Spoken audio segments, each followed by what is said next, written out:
काबिले एहतराम स्पीकर साहिबा,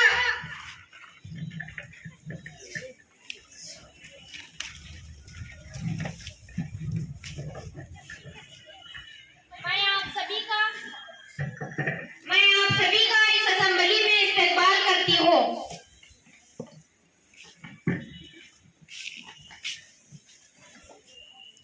अब नए वजीर का हल्फ होगा जनरल सेक्रेटरी। 10वीं जमात के हल्के से नए वजीर जंगलात गौसिया बिराम खान को मैं हल्फ या आज लेने की मदऊ करता हूँ। माइक ट्रांसफर करते रहो, कौन भी ठहर गया, एक लड़की जाना, माइक ट्रांसफर करते रहना। बड़े मुझे क्या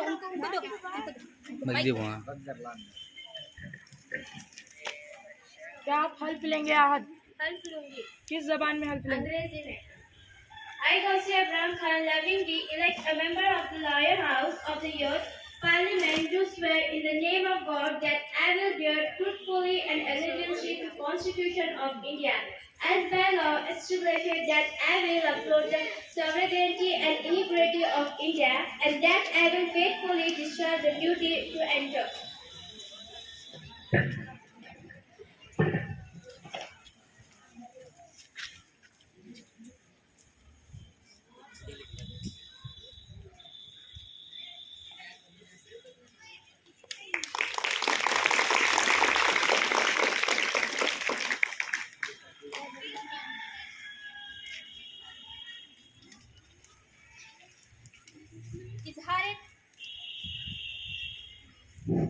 इजहार तशवीश। कर्नाटक के वजीर बराए जंगलात, खुराक और शहरी सप्लाई उमेश कट्टी का मंगल की रात दिल का दौरा पड़ने की वजह से इंतकाल हो गया है। वो अपने वालिद लक्ष्मणान कट्टी के रिवायात को आगे बढ़ाने के लिए सियासत में आने के बाद हुक्केरी हल्के की नुमाइंदगी के बाद 8 बार एमएलए मुंतखब हुए।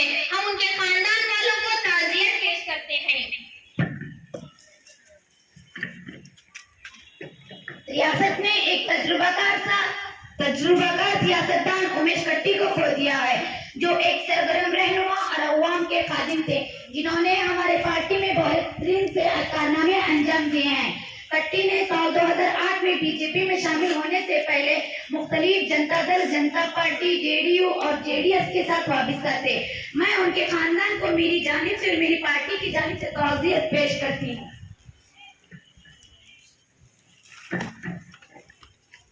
उमेश कट्टी तजुर्बे के रियासतदान थे। अचानक दिल का दौरा पड़ने की वजह से उनकी मौत हो गई, जिसका मुझे और मेरी पार्टी को बेहद अफसोस है। मैं इनके खानदान को ताज़ियत पेश करती हूँ।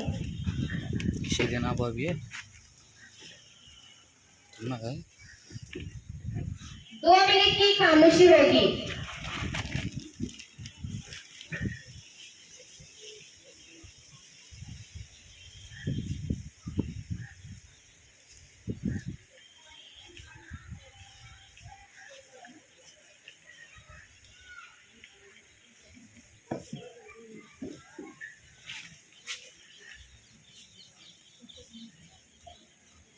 वज़ीर आला, आप अपने नए वज़ीर का हल्फ कराइए।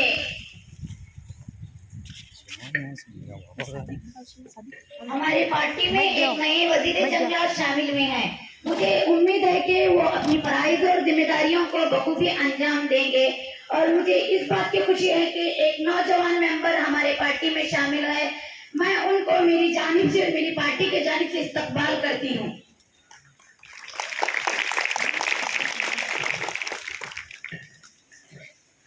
असेंबली की कार्रवाई शुरू की जाती है। सवालात का सिलसिला शुरू किया जाता है। सवाल नंबर 208 नेहा यसरूर।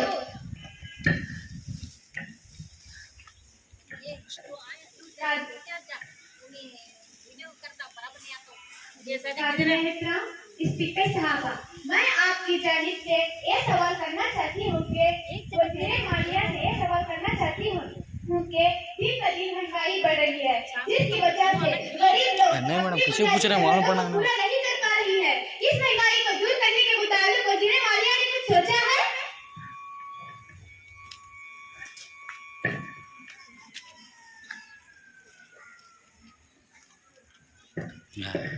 लाल की भाण का देखना देखो।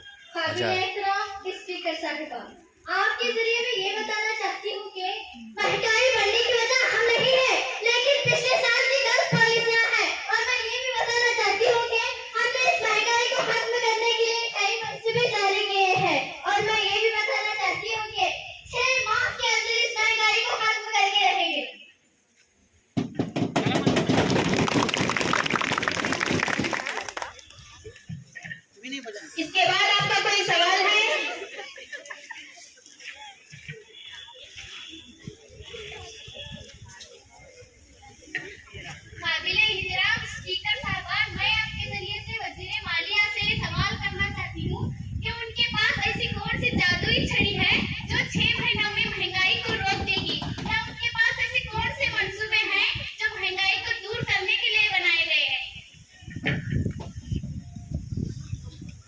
इधर ला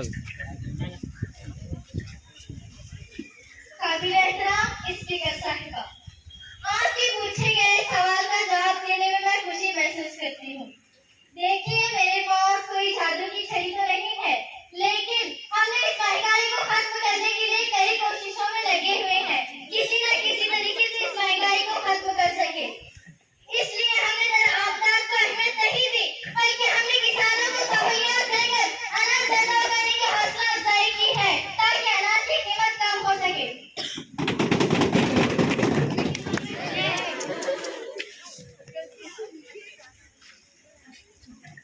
इसके बाद आपका कोई सवाल है? सवाल नंबर 208 सानिया गोंदी।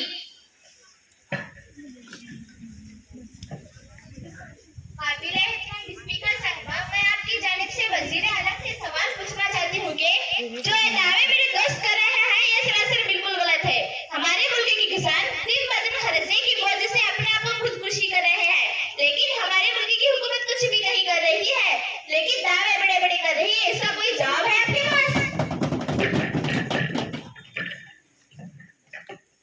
काबिल एहतराम स्पीकर साहिबा, मैं आपके जरिए उनके कहे हुए सवाल का जवाब देना चाहूंगी कि पिछली हुकूमत ने किसानों को औजार खरीदने के लिए सिर्फ 15% ही सब्सिडी दी थी, लेकिन हमने उनकी तरफ 15% नहीं बल्कि किसानों के लिए 25% सब्सिडी दिया है। और खासकर एसटी और एससी के किसानों के लिए हमने मुफ्त में बीज, खाद और आबपाशी की सहूलियत फराहम की है और कम सूद में कर्जा दे रहे हैं।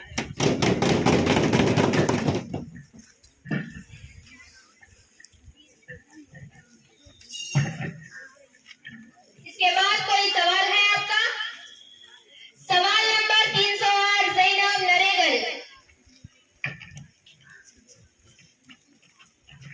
काबिल एहतराम स्पीकर साहिबा, मैं आपके जरिए वजीर तालीम से ये सवाल पूछना चाहती हूँ। हर गवर्नमेंट स्कूल में एलकेजी से लेकर 8वीं जमात के बच्चों को दोपहर के खाने में उबला हुआ अंडा दिया जाता है। मैं खुश हूँ, लेकिन मैं पूछना चाहती हूँ कि 9वीं और 10वीं जमात के बच्चों के तुलबा के लिए ये क्यों नहीं दिया जा रहा है?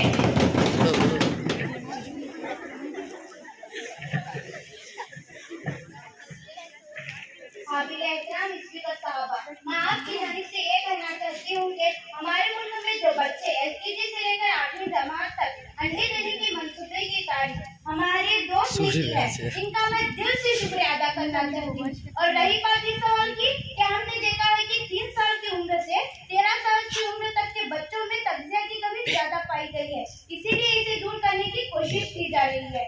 मैं इज्जत-ए-माम वजीर के सवाल का एहतराम करती हूँ कि इन्होंने ये सवाल पेश करके हमें खबरदार किया है। मैं वजीर आला के साथ मशवरा लेके इस मंसूबे के आगे की जमातों में जारी करने की उम्मीद दिलाती हूँ।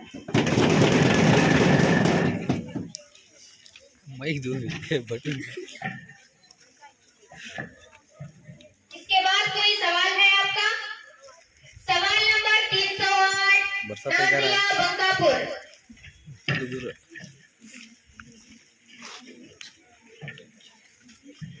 काबिल एहतराम स्पीकर साहिबा, मैं आपकी जानिब से वजीर आला के सवाल पूछना चाहती हूँ कि स्वच्छ भारत अभियान के नाम पर अभी 3 साल में सरकार ने जो योजना बनाया है, इसकी हकीकत क्या है? किसी दिन आके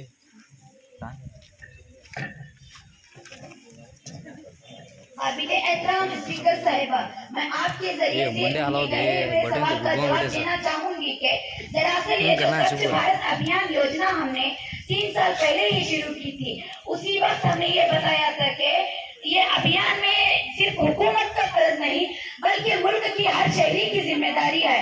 और 2 अक्टूबर 2019 को बापूजी की 150वीं जयंती के दौरान के मौके पर हमने बापूजी का स्वच्छ भारत का सपना पूरा करने के लिए कहा था। और मुझे आपसे यही उम्मीद है कि आप इसे सियासी नजर से नहीं बल्कि मुल्क के शहरी होने की नजर से देखें और एक कदम सफाई की तरफ, यही हमारा नारा है और यही इस अभियान की हकीकत है। इसके बाद आपका कोई सवाल है? यहीं पर सवालात का सिलसिला खत्म होता है और मसूदा पास करने की बारी है। वजीर दाखिला रोशन जमीर, आपका क्या मसूदा है? चुप स्पीकर साहिबा, मैं औरतों और मर्दों के दरमियान मसावत का हक लागू करना चाहता हूँ। दहेज के कानून के खिलाफ खड़े होकर इक़दाम लागू करना चाहता हूँ। शादी की उम्र 18 से 21 साल करना चाहता हूँ लड़कियों के लिए।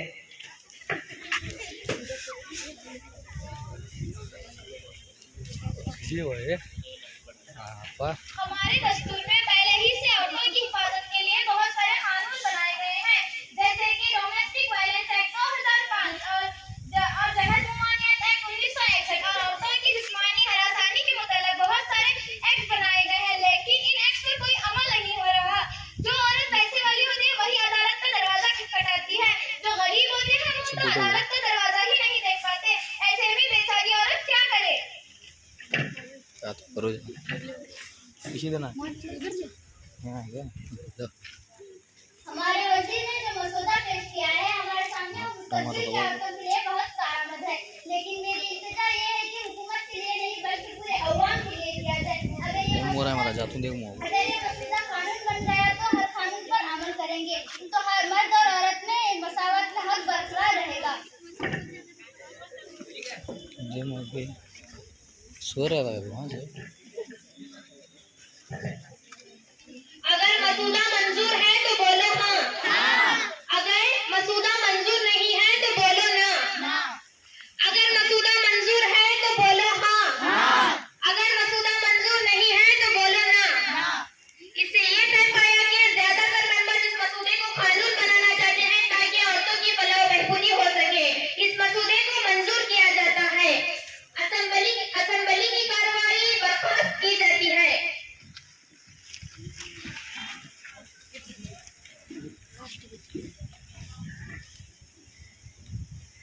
जनगण मन अधिनायक जय हे भारत भाग्य विधाता, पंजाब सिंध गुजरात मराठा द्राविड़ उत्कल गंगा, विंध्य हिमाचल यमुना गंगा, उच्चल जलधि तरंगा, तव शुभ नामे जागे, तव शुभ आशीष मागे, दाहे तव जय दाता, जनगण मंगलदायक जय हे भारत भाग्य विधाता, जय हे जय हे जय हे जय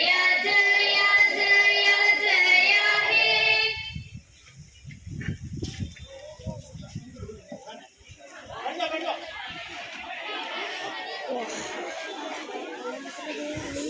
काम धंधा हो गया। माशाल्लाह माशाल्लाह, बहुत ही बंद करें क्या सर? हमारा ये सेशन हुआ। वीडियो बंद करें।